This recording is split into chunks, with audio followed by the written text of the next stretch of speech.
Paraula Libre, le média indépendant du pays Nissar. Et bonjour à tous, nous sommes au Café des Aiglons pour retracer le parcours d'aujourd'hui de Thierry Massa, qui est un ancien joueur du gym, et ça se passe tout de suite. Alors Markovic, c'est quelqu'un qui à l'époque basait aussi son équipe beaucoup sur le physique aussi, enfin l'entraînement physique, enfin l'entraînement, voilà, enfin on veut dire au niveau de l'entraînement. Voilà. Et qu'est-ce que vous en pensez vous? Quel souvenir vous avez de Markovic? Parce que il a été critiqué à une époque en disant oui, on fait beaucoup de tours de terrain, enfin j'exagère, mais... Oui, avec Jean Snella, c'était l'entraînement avec ballon. Avec Markovic, c'était l'entraînement physique, la rigueur. Alors, nous, on était trois jeunes qui étions dans le groupe professionnel. Il y avait Zambelli, Sanchez et moi. Et nous, on arrivait à digérer physiquement ce que nous proposait Markovic. Mais les anciens... Vous avez plus de mal. Avaient plus de mal parce qu'ils n'avaient pas été habitués à avoir un entraînement aussi fort. Donc c'est pour ça que les anciens, des fois, avaient du mal. Mais il faut s'adapter. Alors vous m'aviez parlé il y a une anecdote assez marrante que vous allez nous raconter. Je pense que les anciens qui sont ici se souviennent de cette anecdote, de la photo. Christian, je ne sais pas si tu t'en souviens, mais peut-être Michel s'en souvient plus, mais bon. La photo du Crazy Horse, tu t'en souviens, non? Non, en fait, alors, Thierry, voilà, je vous laisse expliquer cette histoire du Crazy Horse. Vous allez voir, c'est assez savoureux. L'histoire du Crazy Horse. Donc, il y avait un match contre l'Allemagne de l'Est, équipe de France A et équipe de France A', sur deux terrains différents. Et ce jour-là, l'OGC Nice, il y avait 8 joueurs de l'équipe de Nice en équipe de France A et 3 joueurs en équipe de France A', donc Sanchez, Zambelli et moi. Et les autres joueurs, il y avait Hugues, Guillou, Jou, Adams, Baratelli, j'en oublie, hein, ils étaient 8. Et après ces deux matchs, le président du club de Nice qui s'appelle Leuillet nous a invités au Crazy Horse à la fin des deux matchs. Donc nous sommes allés au Crazy Horse. On a visité les coulisses du Crazy Horse, on a fait des photos avec des femmes dénudées. Des femmes dénudées, mais c'était très intime, il n'y avait pas de problème. Ça allait passer après, quoi. Il y aura juste la photo à l'intérieur du Crazy Horse, mais pas ailleurs. Sauf que quand on est revenu en avion de Paris, qu'on a atterri à Nice, sur le journal ce matin, il y avait la grosse photo, l'OGC Nice au Crazy Horse. Et il y avait l'épouse à Zambelli, mon épouse qui est ici dans la salle, qui sont venus nous chercher, on était super amis. Donc Henri, il lui a donné un parfum qu'il avait acheté sur Paris. Elle lui a acheté dessus. Elle lui a jeté dessus. Alors ça c'est une anecdote, on se le rappelle souvent. Voilà. Et vous n'avez pas acheté de parfum à votre femme, non? Non, mais où elle est mon épouse? Alors, comment vous l'aviez pris, madame? Comment tu l'avais pris? Très bien, bon, ça va. C'est pas vrai. J'ai pas eu le parfum. Il a été malin, il n'a pas acheté de parfum. Enfin bon, voilà, c'était une époque assez marrante, quoi. C'était Non, l'époque, c'était une époque assez bon enfant. Donc, ce matin, faisait déjà des effets de style un peu comme aujourd'hui, quoi. Parce que déjà, en ce moment, ils font aussi un peu ils essayent un peu de faire du... C'est normal, il faut faire vendre le papier. Il faut faire le buzz. Il faut faire le buzz, comme on dit à l'époque. Aujourd'hui, plutôt. Alors, il y a aussi l'histoire, on va raconter, vous avez pas mal d'anecdotes à nous raconter, puis vous allez nous raconter maintenant l'histoire du vélo pliable. Le vélo pliable, alors c'est Leuillet, le président Leuillet, qui avait les cycles de Loire-Atlantique, qui nous avait dit, si vous allez faire un résultat à Saint-Étienne, j'offre à tout le monde un vélo pliable. Voilà, donc, bon, il faisait du vélo, donc on prend ce qu'il y a, on a pris le vélo. On est monté à Saint-Étienne, donc faire le match, et Saint-Étienne n'avait pas perdu de points, je crois, depuis 5 ans sur son terrain. Et ce jour-là, donc, moi je marque le premier but pour Nice, et Rocheteau égalise dans la deuxième mi-temps, et on fait 1-1. Et donc, la semaine d'après, on a vu un camion arriver à l'entraînement, et il y avait des vélos pliables qui arrivaient, à l'entraînement. Alors, je ne sais pas s'il y a des gens ici qui se rappellent de cette petite anecdote, mais c'était super marrant parce qu'on sortait de l'entraînement, on prenait notre vélo, là, et on se faisait tous, on était une dizaine à faire le tour du vélo, quoi, le tour du stade. C'était des challenges que le président nous envoyait de temps en temps. Alors on va passer à la saison suivante. Alors, donc la saison suivante 75-76. Alors il arrive donc ce qu'on disait, donc il arrive Henri Zambelli, Josip Katarinski et Jean-Marc Guillou. Donc ça c'est la saison dont on parlait. Hein, c'est toujours Markovic qui est l'entraîneur. Alors il y a ce fameux match avec Robert Wurst, qui était pourtant un arbitre plutôt sympa à la base, qui ne voit pas la lâche. Alors vous m'en aviez parlé ce match Coupe de France contre Bastia. Là c'était quand même très spécial parce que là on se fait éliminer la Coupe de France, alors qu'il y a quand même des faits en dehors du terrain, c'est grave. Ce match, aujourd'hui, ne pourrait pas avoir lieu dans les mêmes conditions. C'est un match, aller-retour, on avait fait à Nice, on perdait 2-0. On fait 2-2, je crois. On fait 2-2. Moi, je marque le but à la 89e minute, c'est le deuxième but. Kataneski marque avant un penalty. Mais pendant le match, je ne sais pas s'il y a quelqu'un qui s'en souvient, à Bastia, il y avait Djadjic, l'ailier gauche magique. Dragan, voilà. Et il avait été fauché assez sèchement par Jean-François Douis. Et ça avait fait un peu une émeute dans la tribune. Et quand on est sorti du match, on sentait que ça n'allait pas bien se passer là-bas. Et surtout que le lendemain, à Nice, Jean-Noël Luc avait eu son magasin dynamité. Et donc on avait eu les gardes du corps pendant toute la semaine, chacun, tous ceux qui avaient joué, avant le match retour. Et au match retour, ce que faisaient souvent les Bastiais, ils allaient sous les fenêtres de l'hôtel et les pétards toute la nuit. Mais ce qui s'est passé de plus grave, c'est que le bus qui nous a amenés au stade, au lieu de nous arrêter au vestiaire, nous a arrêtés devant le stade. Vous savez qu'on a dû traverser tout le stade. On s'est fait frapper à certains endroits par des Bastiais, les Corses. Et Kataneski a reçu une pierre sur la tête. Donc lui, il était ouvert, il n'a pas pu jouer. Jean-François Douis, il a reçu des coups quand on a passé un portail. Il n'a pas pu jouer. Et à l'époque, il n'y avait que 12 joueurs. Il n'y avait qu'un seul remplaçant. Ça fait que nous étions plus que 10 pour jouer. On ne voulait pas jouer. Le président il nous a dit le délégué va faire un rapport, il faut que vous alliez jouer. Donc on est allé jouer, ou on a fait semblant de jouer plutôt. Et le match, il a été à rejouer à Nancy. Parce qu'en fait, il y a 4-0 sur ce match, mais ce qui est normal, je veux dire, après, vous n'étiez pas dans un état psychologique pour jouer. Exactement. Mais ce match, la commission avait pris les devants et a dit on va rejouer ce match à Nancy, parce qu'on s'éloigne un peu de Nice et de Bastia. Et le plus terrible, c'est que j'ai réalisé, moi, quelques années après, le plus terrible, c'est que, je ne sais pas, une semaine avant le match, on nous réunit dans une salle, le président, l'entraîneur, les joueurs, et une personne, Mazot, qui était ministre des Sports à l'époque. Et on nous dit, vous n'irez pas jouer à Nancy contre Bastia pour raison d'État. Donc on a été, je crois, le premier club à faire forfait pour un match de Coupe de France. Voilà. Et ça, ça ne pourrait pas se passer, ça, aujourd'hui. Mais à l'époque... Sur ordre de Giscard. Ouais, c'est ça. Sur ordre de Giscard. Sur ordre de Giscard, exact. Bon, ouais, parce qu'on a vu l'année dernière avec le match de barrage contre Ajaccio, le match contre le Havre, il y a eu 100 fois moins que ça, et le match n'a pas eu lieu, quoi. Il a été reporté. Mais bon, c'était avant, il y a 40 ans. Oui, non, oui, à Bastia, c'était... Tout a changé. Non, à l'époque, c'était quand même très très chaud, enfin bref. Alors on va passer à la saison suivante. Alors c'est Markovic, la saison suivante est assez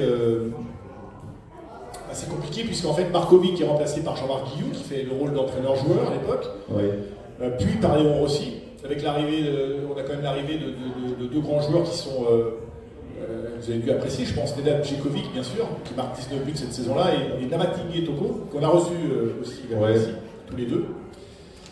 Et là, vous jouez 13 matchs et vous faites une belle saison encore sur cette saison-là, et on termine 7e. Vous vous souvenez de cette saison avec l'arrivée de Djeko ?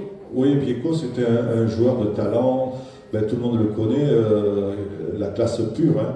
C'est comme Jean-Marc Guillou, c'était la classe pure, techniquement. Et après, dans une équipe, il faut trouver l'amalgame pour être efficace. Mais Bieco, on adorait jouer avec lui parce que il était beau à avoir joué et puis toujours disponible pour les joueurs qui jouaient autour de lui. Et cette saison, c'est une saison en demi-teinte parce que vous êtes blessé, je crois. Hein. Ouais, j'ai été blessé. J'ai eu une entorse au genou et j'ai été blessé 2 mois et demi dans cette saison. Donc, et Roger Jouve aussi se blesse pour cette saison. Roger Jouve, alors ça c'est quand on fait le match contre Reims en Coupe de France. La demi-finale. Hein. Demi-finale contre Reims. Roger se blesse, donc on fait rentrer le remplaçant. Et moi je me blesse 10 minutes après. Donc l'équipe a joué à 10 contre Reims et on avait perdu 1-0. Malheureusement. Alors après, on va parler de... Alors ensuite, les saisons suivantes, il y a cette fameuse finale de Coupe de France contre Nancy, qu'on perd avec le but de Platini. Exact. Ouais. On se souvient, on va pas épiloguer sur cette triste finale, je dirais, pour nous. Et puis ensuite, vous êtes la saison suivante, donc vous jouez un petit peu moins, et donc vous êtes transféré à Alès. Du coup, vous demandez à partir à Alès. Oui, je suis parti à Alès en milieu de... C'est Gérard Gilly, l'entraîneur, je crois. Oui, il y a Gérard Gilly. Je suis parti au mois de décembre, mais je suis resté qu'au mois de juin. J'ai fait une demi-saison à Alès. Bon, le point positif, on avait battu l'équipe de première division de Sochaux en Coupe de France, en 8e de finale de Coupe de France. Et sur penalty, moi j'avais tiré le dernier penalty.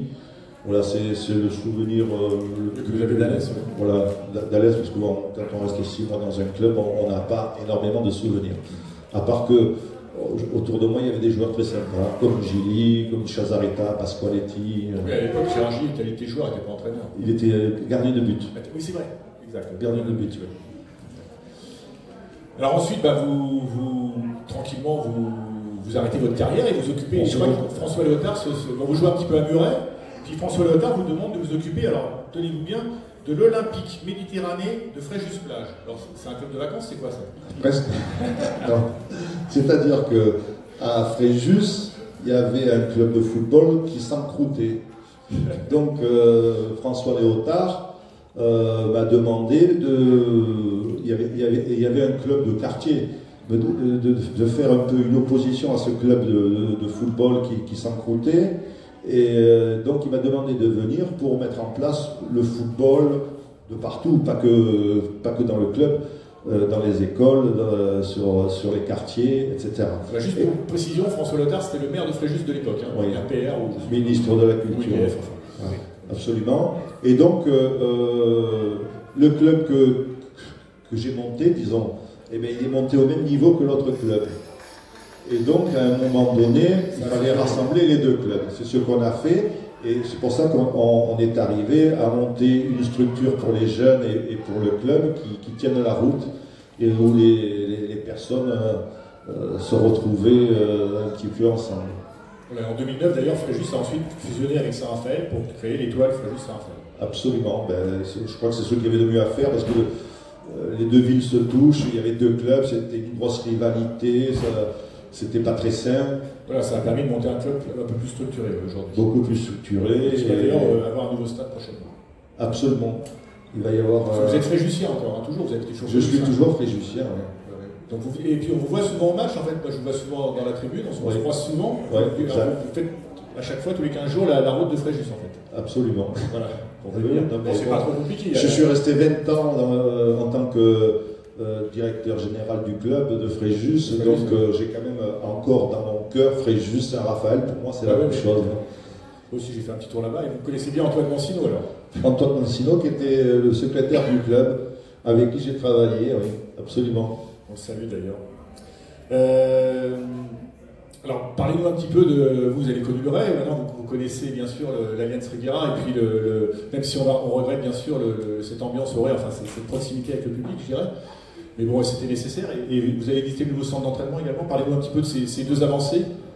Alors, déjà au niveau du stade Alliance Riviera, Quand on voit les structures, quand on voit ce qui se passe autour, le service communication, tout ce qu'il fait pour les jeunes. J'ai mes deux petits-enfants là, ils se régalent à venir l'avant-match pour faire des tirs au but, pour aller dans les manèges. Voilà. Ça, c'est super. Ils font partie du Méfi Club. Ils font partie du Méfi Club et ils adorent. Et après, le centre d'entraînement, c'est sûr qu'il y a les chambres, vous pouvez vous reposer le matin, après la mise au vert, tout ça. C'est sensationnel. Nous, on allait au Petit Palais à Signé, on allait dans des endroits, dans des hôtels de Nice pour faire la mise au vert. Mais c'était pas la même chose. Là, Julia et Raphaël, viens là, viens. N'aie pas honte. Alors, ça, c'est les futurs supporters. Voilà. Alors aujourd'hui, vous avez travaillé ensuite bien sûr au service des sports de Fréjus, et puis là, maintenant vous organisez toujours, après vous avez organisé un championnat de foot en salle, et donc vous occupez toujours un petit peu de ça, voilà, foot en salle. J'ai monté en 2003 le foot en salle dans l'agglo, où les gens viennent s'amuser, c'est-à-dire que c'est pas le championnat pour gagner à tout prix, c'est des gens qui veulent se faire plaisir. Donc il y a la poste, la gendarmerie, il y a des quartiers, ils viennent s'amuser le soir, le mardi soir, le jeudi soir, ils viennent s'amuser et pratiquer le football pour passer du bon temps. Voilà. Alors on va passer aux questions des supporters. Peut-être toi, tu as une question pour ton papy? Non. Non, t'as pas de question? Non. C'est quoi ton prénom? Raphaël. Et toi, tu as une question pour ton papy? Je suis fière de lui parce qu'il vient, il va avoir la coupe aujourd'hui.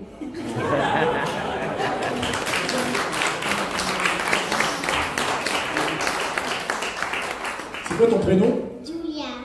Et c'est quoi ton joueur préféré aujourd'hui de l'OGC Nice? Tante. Très bon choix. On va passer aux questions des supporters. Christian, peut-être pour inaugurer, avec Christian, comme d'habitude. Thierry, bonjour. Donc, une petite question. Qu'est-ce que tu penses en fait des bruits entre les Chinois, le soi-disant entraîneur anglais? Qu'est-ce que tu en penses? Alors, je ne connais pas tellement les tenants, les aboutissants de toute cette histoire. Moi, j'ai le cœur rouge et noir comme vous. Je supporte le club malgré tout. Et j'aimerais que ça se dénoue pour savoir où on va l'année prochaine et qu'on puisse tous ensemble vivre des bons moments avec le club, quoi. Mais après, cette salade niçoise... Et après, j'ai une question. Est-ce que tu n'aurais pas aimé jouer avec ton frère Claude? Absolument, ouais, j'aurais adoré. Et Claude est là, je vois. Et j'aurais adoré jouer avec mon frère Claude parce que je sais que j'aurais eu la passe millimétrée. Parce que Claude, c'était un technicien hors pair. Je sais que j'ai eu la chance de jouer contre lui au Parc Impérial. C'était un phénomène. Ouais, exactement. Voilà. Mais dans la famille, on a tous le cœur rouge et noir. J'ai un troisième frère. Ça fait 50 ans qu'il est au club, Christian. Et il a joué, juste une petite anecdote, il a joué en 3e division à l'OGC Nice. On l'appelait la couleuvre. C'était comme Ferry qui l'appelait la couleuvre. Parce que c'était un feignant. Donc il disait c'est une couleuvre. Mais il marquait toujours des buts de la pointe. C'était un buteur. Voilà. Juste pour lui rendre hommage à Christian. Et Claude, il avait un surnom aussi d'avenir. Le poulpe, Claude, on l'appelait. Ouais, le poulpe, ouais. Il avait des tentacules de partout. Tu croyais que tu l'avais passé, mais il te reprenait le ballon. C'est la façon de courir. Question d'Étienne. Bonjour Thierry. Quelle a été ta motivation pour devenir joueur de football et devenir professionnel? Et est-ce que tu penses avoir été un élément moteur par rapport à ton frère Claude qui est devenu footballeur qui a suivi ta trace? Alors les motivations, je regarde les motivations des enfants, ils regardent la télé, ils voient des footballeurs, ils ont envie de faire la même chose, ils vont sur les terrains, et après tu vas dans un club, tu ne sais pas comment ça va se passer, mais tu as toujours envie de jouer, de gagner, tu tombes sur les bons éducateurs, après ça devient plus sérieux, et tu as envie, tu regardes les professionnels sur le terrain, tu te dis, tu as les gros yeux, tu te dis tiens j'aimerais un jour faire comme ils font, et puis le jour arrive grâce à des rencontres, grâce à un entraîneur, moi c'est comme Jules Ferry et Snella, et puis d'autres c'est d'autres entraîneurs. Après on aurait peut-être préféré être dans la nouvelle génération pour gagner plus d'argent, mais moi je ne regrette pas l'époque à laquelle j'ai joué parce qu'on était tous camarades dans l'équipe. C'est tout à fait différent parce qu'on se retrouvait chaque année, on rigolait ensemble, on sortait ensemble, on faisait des repas.